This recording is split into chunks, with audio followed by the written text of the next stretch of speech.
এক দম্পতি শহরে একটি ফাঁকা ফ্ল্যাট ভাড়া নেয়। ফ্ল্যাটে আস্তে আস্তে সন্ধ্যা হয়ে হয়ে অবস্থা, এই অবস্থায় তারা এসে সমস্ত ফ্ল্যাট গোছগাছ করে রাতের খাওয়া দাওয়া সেরে ঘুমিয়ে পড়ে। ঘুমোতে ঘুমোতে এমন সময় হঠাৎ করে এক বিকট শব্দে বাড়ির কর্তার ঘুম ভেঙে যায়।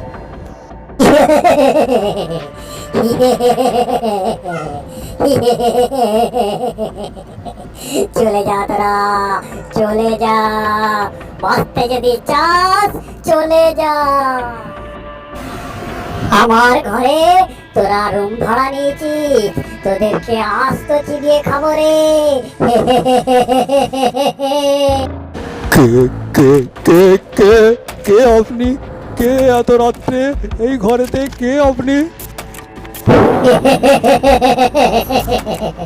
আমি হলাম পোড়া ভূত। আজ থেকে বহু বছর আগে এই পাশের ফ্ল্যাটে আমরা থাকতাম।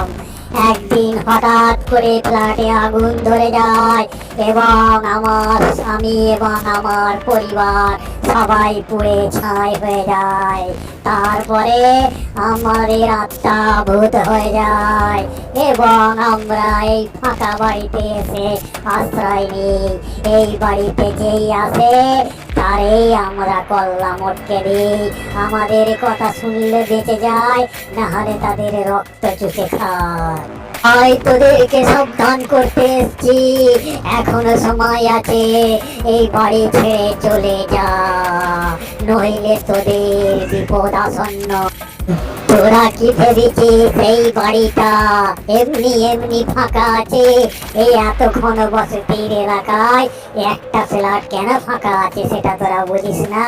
তোরা বাড়ি ভাড়া নিয়ে নিলি, চলে যা, চলে যা। ঠিক আছে ঠিক আছে ঠিক আছে, আজকের রাতটা আমাদেরকে থাকতে দিন, আমরা সকাল হলে চলে যাব। আমরা আর এই বাড়িতে থাকবো না, আমরা কথা দিচ্ছি আমাদেরকে আজকের মতো এই রাতটার মতো থাকতে দিন।